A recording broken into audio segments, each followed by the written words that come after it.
You're listening to Outnumbered the Podcast, episode 224, What I'd Tell a Younger Me About Twins. We can't wait to dive into this episode. As the mom of twins on this episode, I loved my experience with twins, but it was also so overwhelming. So I'm excited to share with those of you who might be expecting, or if you know anyone who is, please share this episode. We're going to talk about being overwhelmed, about accepting this role that you have, about fighting for the birth that you want, and so much more. So let's do it.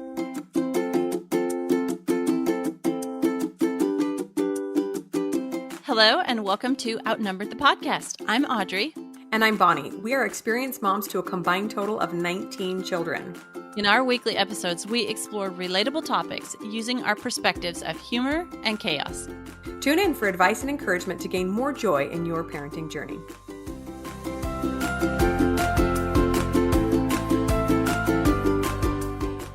Welcome back, friends. We are excited about this episode. We are doing another in our series of What I Would Tell a Younger Me, only today we're talking about twins. And I personally have the twin experience. I have the set of twins. Audrey does not, but she has lots of baby experience. So she's pitching in on that side of things. But this could also go for any mom who is expecting multiples or has multiples and is feeling overwhelmed. Feel free to share it. So yeah, twins are so much fun. A quick little side note, we have some exciting news for me anyway, Bonnie. I just started my own solo podcast show because I'm crazy, apparently, but it's called Burning Brightly. So go ahead and search it up on Apple, on Spotify, wherever you're listening.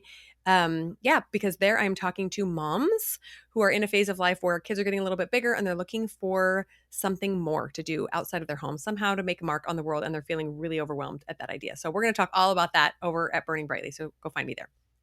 Yes, I'm sure I'm even going to learn some things from that podcast episode because I am so technology averse. Yeah, we all get into whatever we want to build, right? And we're like, I don't know how to do any of this. Yeah. Welcome SEO, to the club. I'd rather die. Yeah. Okay, I wanted to share with you guys something that we learned about podcasting. Speaking of podcasting. So, you know how we always ask you for reviews, and thank you. We love those. Those are great. Those help us look legitimate and other moms find our podcast so it can help them too. Something recently that we learned is that there is even another way that you can help give our podcast a boost, and that is by sharing an episode. So if you're listening to an episode on your podcast app, I'm going to tell you how it looks on the Apple podcast phone. So if you click right by the name, if you click those three dots there, up pops a screen and there's a bunch of different things you can do with the episode. And one down at the bottom says share the episode. So if you click on that, you can text it, you can email it, you can airdrop it to somebody, you can send it in a Marco Polo, Zoom, Pinterest, whatever. There's lots of ways that you can share the episode with somebody. And so you could pause this podcast right now, this episode, and share it with somebody who you know that has twins. Yes, we would love that. And you know how moms are so good at, sharing what we love. As soon as you find a restaurant you're obsessed with, you have to share it on Facebook and Instagram or everywhere else. So we would love it if you would share your favorites and help a fellow mom as well. Okay, so Audrey and I were talking earlier about people wanting twins, and I always thought that was insanity. People saying, Audrey's one of them, right, Audrey? Oh, definitely. I always, every pregnancy, especially as I got older, because it's more common to have twins when you get older. Yeah. Oh, I was always like, I hope this one's twins. Okay, so side note, so my twins are babies number 4 and 5, so my 4th pregnancy. And I want to say baby number 8 or 9, for some reason, Luke and I started talking about twins again, probably because I was getting older and we were aware of that statistic. And I was just like, no, God knows me better than that. He can't send me a second set. I do have a friend. If you remember Mary Jordan, we interviewed her early on in the podcast. She's a close friend of mine. She has 2 sets of twins.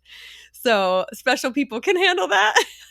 I'm not one of them apparently, but the idea sounds so delightful. And it really is magical. In fact, when I found out I was having twins, I thought, no, I'm not this lucky. I don't win things. Lucky stuff doesn't happen to me. And then I learned later on that it was a little bit of a, backhanded get. What do they call it? Not always fun and games, but it sure is beautiful having 2 babies at once. So the reality is, while it's so fun to hold 2 babies and skip a pregnancy and all these other wonderful things, there are some scary things about twins as well. They can involve some medical complexities. It takes a little bit of a higher toll on your body to carry 2 or 3 babies at once. And then there's the extra work and overwhelm and kind of emotional stress of having two babies to care for at once. So we totally acknowledge that, and we're going to talk about all that today. Yeah, I imagine it might be kind of isolating to learn you're carrying multiples. Mm. Because sometimes, often when I was pregnant, I wouldn't know but maybe a handful of other women that were pregnant. And then nobody was carrying twins. So I can imagine that would be really isolating. But this episode is designed to help other people have a place to go to, or like we ask you to share this episode with somebody that have twins so that they don't feel so isolated. They have somebody else they can talk to or learn from about it.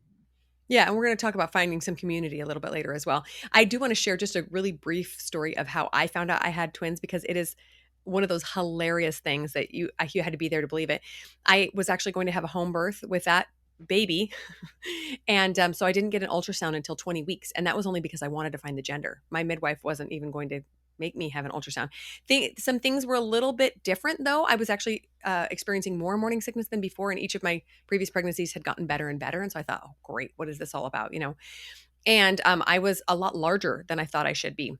And so because of this, my midwife did say, yeah, let's go ahead and send you in for the anatomy ultrasound. You can find out the gender if you want, whatever. So we decided to call this ultrasound tech who will come to your home. I thought that would be fun. We wouldn't have to get a sitter for our little kids. My husband could come home for lunch. We could find out what we're having on our TV, right? And I also decided at the last minute to invite both of our moms and all the sisters that were living in town. And I don't know why I decided that. I just thought, well, it could be fun. And I remember one of my sisters saying, why are we all here? Like, she has 3 kids already. And I already had 2 boys and a girl. It wasn't like it was going to be anything revolutionary, but they came and were supportive. And so the guy, starts the ultrasound. He sees just one baby and zooms in and gives us the whole anatomy scan, and tells us it's a girl, and we're all excited and whatever. And then he scans out. A side note, you can watch this video if you want. I'll link it in the show notes, but he recorded it so you can hear all the audio and see the scan. And so he then pulls the wand off my belly while we're all chit-chatting about it being a girl, and says, hey, Dad, what do you do for a living?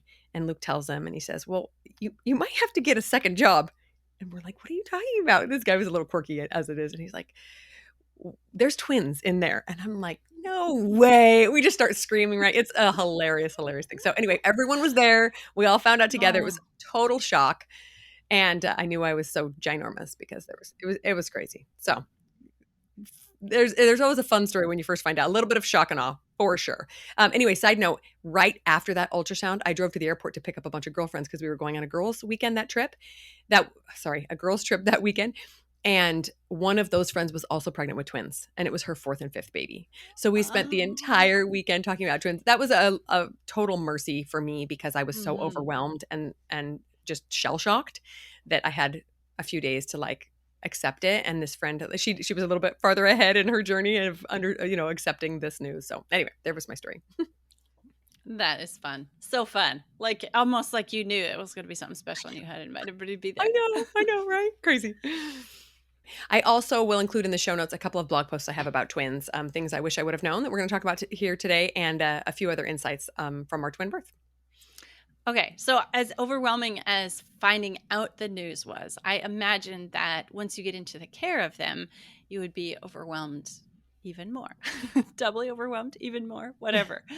Oh, so when you find out is a good time to start prepping for self-care and other people helping and lowering your expectations and like just all the things that you need to think of. Well, it's not just going to be having a baby, it's going to be having 2 babies. So I'm going to actually really need to do some preparation ahead of time. Yeah. And a side note here, that the feeling of overwhelm is always an optional emotion, right? Very often we jump right into that, like, oh, I don't know what to expect. This is brand new. What am I getting myself into? I'm never going to be able to handle this. Calm yourself down. Tell yourself that women have been doing this for millennia. Everything will be okay. If you need to stress out for a little bit, you can, give yourself a day, feel all the emotions, and then acknowledge that you do not have to continue feeling overwhelmed. Everything is going to work out exactly the way it's supposed to. So my side note about this being overwhelmed or having a lot on your plate as a mom of twins is to just be open to help, right? Do not be a martyr. This was one of my biggest problems in my early motherhood years. Like, I can do it. I can handle it. I can do it. And I did not, sadly, ask for the help that I needed. One idea that I heard of many years after I had twins was to ask whoever's throwing you a baby shower, or if no one is, ask a friend too, and have it be a service baby shower. So instead of bringing you diapers and wipes, which they can also bring that as well, they bring you acts of service that they will perform once the babies are born. That was the most brilliant idea I'd literally ever heard in my life. So, Aunt Sally shows up and says, I will bring you 3 meals the week after your babies are born. Or, your neighbor comes in and I will come watch your babies while you shower for the first week or whatever it takes. That would be brilliant. Just take care of those things. And so your mind can rest a little bit. Yeah.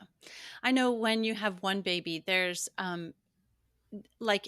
they're very needy, but usually there's a time when they're asleep and you can kind of like take a breath and just kind of take care of yourself for a minute and take a shower or whatever. But when there's two babies, I can imagine that potentially one of them could always need you. One of them could always have a need, and like there wouldn't be any time left for mom, which with two babies depending on you would be so important to have extra care for yourself so that you're in extra good condition. Here was an idea to ask 3 close friends or relatives if you can put them down as support people to call when things get hard, day or night. So, like a neighbor is a good one. Yeah, I'll be there in 5 minutes, and I'll hold the baby, one of the babies, while you go whatever. Especially in those first postpartum days, you get yourself cleaned up and you're dealing with your breast milk coming in, and there's really a lot of care that mom needs as well. So have 3 people like on call, so that you, like, if it's just one person, you're going to be like, oh, I've just called them yesterday for this, but now I'm needing help again today. So it's a great idea. Yeah, and maybe you can ask them what their best schedule. Like, are you available in the evening or at night? Like, if I have a really bad night, could I call you and have you come over? Obviously, close friends and relatives are the best for this. If you have a mom, even if she's out of town, maybe she could come stay with you for a while. If not, though, there are so many good-hearted, wonderful people that would love to help you, especially love to help newborn babies, right? Come hold one or change a diaper or something. Just be willing to ask. I know it's hard to do, but just do it. What you're saying, Audrey, about the baby, somebody always needing you. I I love to refer to twins as this. When you have one baby, eventually they have to sleep. But when you have 2 babies, they can like tag team you until you die of sleep deprivation. That's exactly what my babies did for like 8 months. Why are you 2 never asleep at the same time? It's so, so hard. So yeah, plan for that. And that leads us into tip number 2, which is have a plan for feedings and sleep schedules. Now, before the babies are born, obviously, you can't anticipate everything. You might have one that needs to eat every 2 hours and one that, quickly stretches it out to 4. So you just do the best to get them on a schedule together. Now, I did nothing of the sort with my first 3 kids. They just kind of gradually fell into their own sleep and feeding schedule, and it was great. And I'm like, oh, this is how babies are. Fantastic. And then the 2 came, and they could not have been more different. They were up at all hours, and like, they made me crazy. I thought I was going to lose my mind. I know exactly why sleep deprivation is a form of torture. It was so hard. And it was only until about 8 months that I thought, we can't survive like this, that I finally sat down and said, okay, I know you can go this long. I'm going to feed you here. I'm going to put you down here, and made this schedule. But without being really intentional about it, it's almost impossible to survive. So be intentional about it. Oh, do as I say, not as I did, right? Yes, learn from me. Oh, so did you breastfeed your twins? Yes, so that was another thing that I probably could have been a little bit more flexible on. I didn't do any pumping. I just breastfed them both exclusively. And it was really tricky for me to tandem feed. I just didn't love it. And so I was feeding one and then feeding the other and then feeding the other and then feeding the other and then like that 24 hours a day. So that's one thing I wish I would have let go of a little bit. I wish I would have either pumped and allowed somebody else to give the baby a bottle, or even propped them up with a bottle or something, or even fed them formula. They would have been fine, and I would have had a little bit more sanity. So just, again, don't be a martyr. Do what it takes to take care of you mentally and those babies physically. Sure. I imagine that your milk supply can get affected by how much sleep and rest Oh, and I'm food I'm and all those sure. things you Yeah, can. I'm sure. Yeah. Yeah.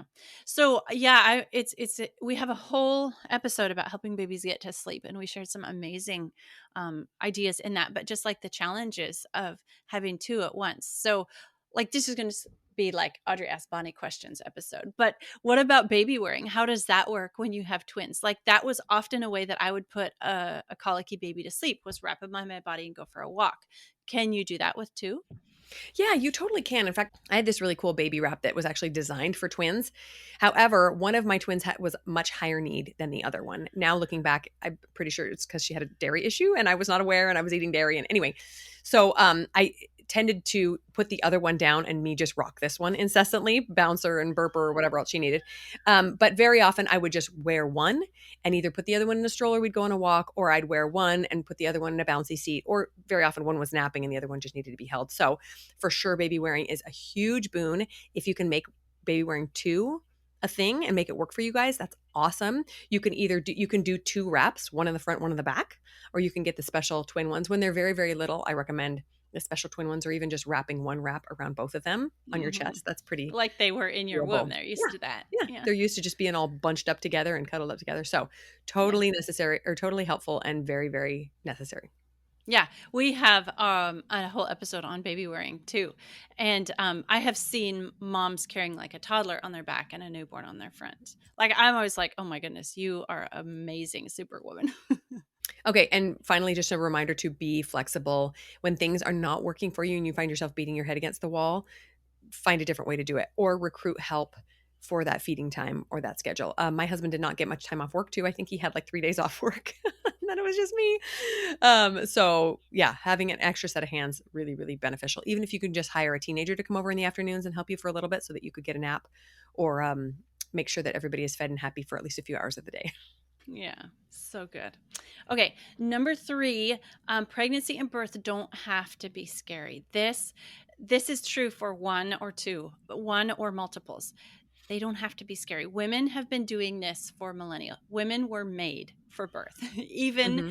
the birth of two. Like I always say that your body's not going to make a baby bigger than you can deliver in 99.9 percent of the time. And I Hmm. think that if your body wasn't able to deliver two babies, your body would not carry two babies.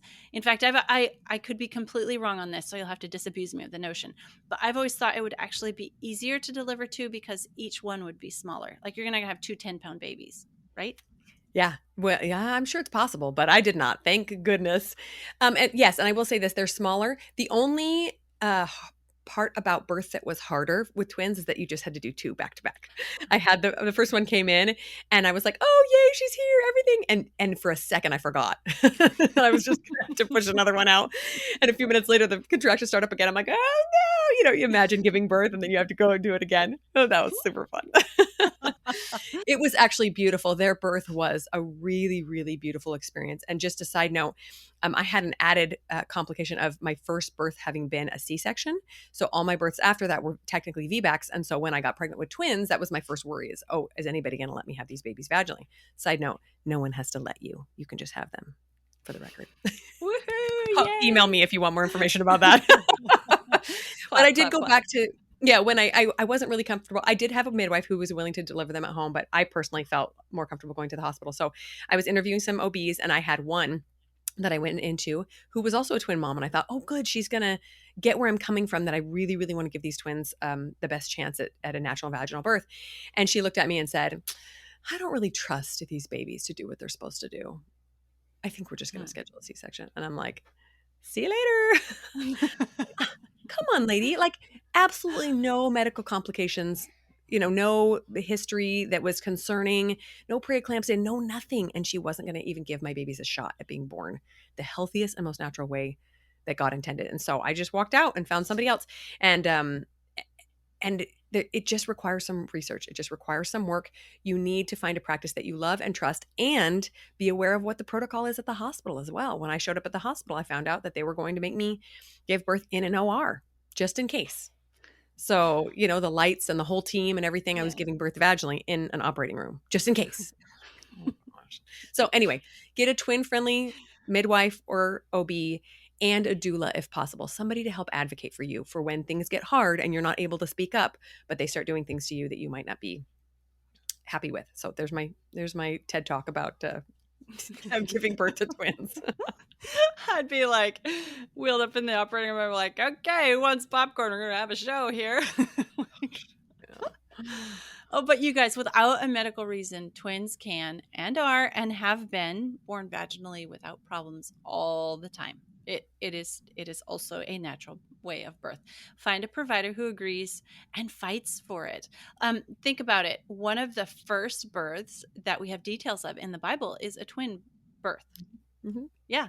And there's some kind of some cool details about twin. There's more than one twin birth in the Bible. The one where the one baby stuck out his hand and they put this red string Yeah, around it because he was born first, or maybe it was a yeah. foot. I can't remember. Mm, Yeah. It like there was no operating room in that birth. It was mhm, natural. It was vaginal. You can also find accounts on Instagram that promote birth naturally, vaginally, twin birth. I know that the pain free birth account has done several shared several videos of twin births that were natural, home mhm, water birth and mhm. all that. So if you want it and it looks like it's okay medically, just go for it. You can do it. It has been done. It can be done again. Yes, yes, and it's a beautiful, beautiful experience to be able to grow and then birth 2 babies all by yourself. You feel like a freaking Amazon woman. It's awesome. You are a freaking Amazon woman. Side note, I would also just say that your body does know what to do. Get medical support, obviously, but also just trust your instincts. So, I was told to get on a very strict diet to make sure that I had enough calories. And yes, obviously, I needed to make sure that was the case. But my body had never struggled to gain enough in the past, and I kind of worried and obsessed unnecessarily that pregnancy, thinking, "Oh, what could go wrong?" But sometimes when you let your mind spin off, it can bring back a lot of worry. So I was also really, really nervous about doing any strenuous exercise. They kept telling me, "Oh, don't overdo it, don't overdo it." But my body was used to strenuous exercise. I had lifted weights until the day I gave birth with my previous baby. And so I kind of let myself, like I said, worry unnecessarily and didn't do things that probably could have benefited my body because I was so stressed out about having a miscarriage or something bad happening. So listen to that body and just listen to what it's telling you you need, within reason. Obviously, if your doctor says do not get off bed rest, do not get off bed rest. But if there's no medical problems, you can by and large trust what your body is asking you. Right. Having twins in and of itself is not a medical condition. Yes, thank you. Yes. Yeah. Yeah. So, how to trust your body? Let me just give you permission here to be the expert on your body. Nobody spends as much time in your body as you do. Yeah. So Mic drop. you are the yeah, you are the expert. A doctor who sees you once a month or every week, still isn't an expert. You're spending the most time in your body. So we hereby give you permission to be the expert on your own body because you're the one most familiar with it. Yeah. That's all I have to say. Just trust it. It knows it. It'll talk to you. Just listen to it. Yeah. And a side note about worry, I did have one scary episode about halfway through my pregnancy. I had some contractions and it really freaked me out. And now looking back, and thanks to a couple of other experiences, I realized that a lot of that was probably created by my brain. I was, there were a couple of circumstances, long story, but I was really nervous, especially around this one part of my pregnancy. And I just think that I did myself a disservice by allowing my brain to go there. Like, what if, what if, what if, what if, what if, instead of just having faith that God was going to make everything okay. And does that mean every twin pregnancy ends perfectly? No, it doesn't. Of course, there are potential bad outcomes with any pregnancy, but dwelling there and making your brain go there over and over and over is never going to serve you. So just assume everything is going to be just fine and allow yourself to live in that peace. And then if something goes wrong, you can choose that time to worry. That's my side note about that. Okay, fourth tip, you do not need to buy double of everything. Sometimes it can feel kind of fun, right? Ooh, twins, let's go to Target and buy 2 of everything. Totally unnecessary, though. There were a few things I wanted more of, like extra blankets, extra outfits, obviously, those newborn outfits when they're pooping all the time. But please don't go broke buying all the things, especially those larger baby items. That's just unnecessary. That is so true. One newborn needs so very little that you can get by on so little. I remember one time with one of my kids looking at like this huge stack of clothes like that they never wore or only wore once or something. And then, like all the baby toys, we didn't get a crib or a bassinet, but had we, it would never have been used because we didn't use those kind of things. So like you mentioned having one baby in a stroller and the other wrapped on you, well, you don't need 2 strollers or a double stroller or any of that. Just lots of examples where maybe just wait until you get into it to see what you need Mhm. and then get it. But don't go ahead and go buy, 2 of everything. Maybe you're not going to use 2 of everything. Yeah, absolutely that. You may get to a point where you're like, actually, neither of my babies really likes being wrapped to me, or they really like to see out and about. Okay, I do want to get a double stroller, whatever. But you can definitely wait until there's a need to do that. One thing I do recommend though is having at least two places to put babies while you're showering or going to the bathroom. So I had a little bouncy seat from one of my babies, and somebody gave me another one for the twins, and that was beneficial. Not those first few weeks where they're just sleeping all the time, but as soon as they like to kind of sit up and look around, they would just freak out if I laid them down while I was trying to shower and there was nobody else to hold them. So I would put them in these little chairs, bring them in the bathroom with me, and they were happy as a clam while I was going to the bathroom or doing those things I needed to do, right? Yeah. Obviously, some things you'll need double of, 2 car seats. You can't Yes, put there you 2 go. twins in 1 car seat, right? Yeah. Obviously, but you don't just go out and buy 2 of everything. You might not need it. Mhm. Okay, last tip here, is don't expect to get clones of the same human. It's not going to be 2 identical creatures. Even identical twins are 2 completely separate humans. They each have their own personality and their own lives. In college, we studied twin psychology, and it is fascinating how Really? much of their brain is the same. But it's just really a small segment of their life that is Mhm. identical. There's so much that is different. Yeah, and I don't think I would have ever acknowledged that I actually thought this until I had the twins and I was like, "Why are you so fussy? I'm doing everything the same with you as I'm doing with you." And now as they've grown up, they are completely different human beings. And obviously logically that makes sense, right? Even with identical twins, they might look the same or, have similar flicks of the wrist or whatever, but their personalities are going to be very, very different.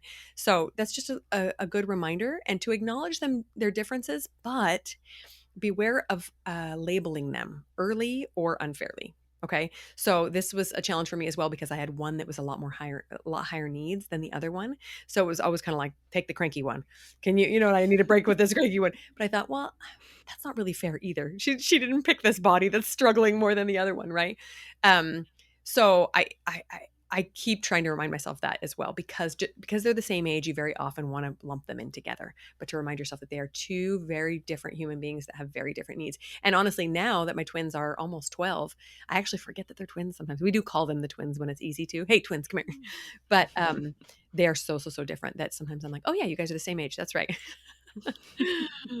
Even in appearance, I think one of your twins resembles her older sister more than her Yes. twin. Yep. Yeah. Yeah. It was They don't look so fun. anything like. Yeah. Yeah. Something that was so fascinating to me about twin psychology is they have done a lot of studies on twins that are separated at birth. And then they Mm, study their lives, like maybe they get to meet each other at 40 for the same time. And it's interesting all the things that are the same at the meetup, like maybe they'll have this same favorite color or they'll be wearing the same style clothing or that kind of thing, which is very fascinating, mhm, separated at birth. mhm. But they've been living completely separate lives. So, Yeah. So just cool. Yeah. yeah. So embrace the beauty, the delight, the magic of having twins.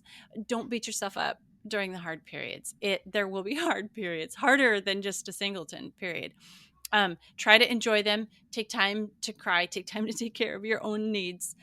Whatever you need. You need to be like we see the mother of a new, the new mother, the mother of a newborn, as being such a beautiful, newly birthed creature in herself. But when there's twins, that's like there's just something that you need to take extra special care of that kind of mom too, because you're taking care of two.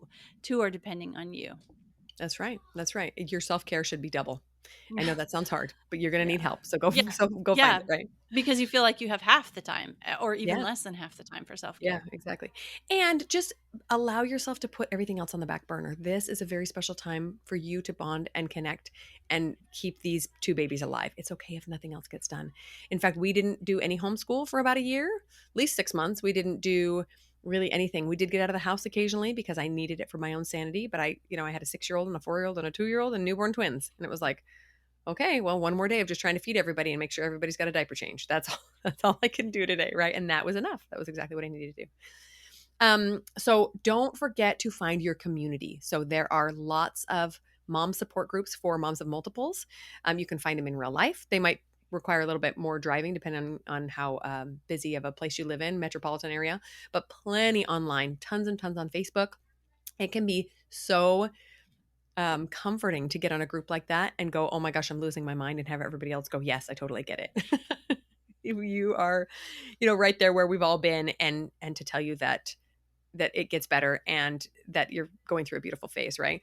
You can ask questions, right? Things will come up that you hadn't thought to ask before, and you can ask these more experienced moms, and they can just reach out with a hand of support. Very, very helpful.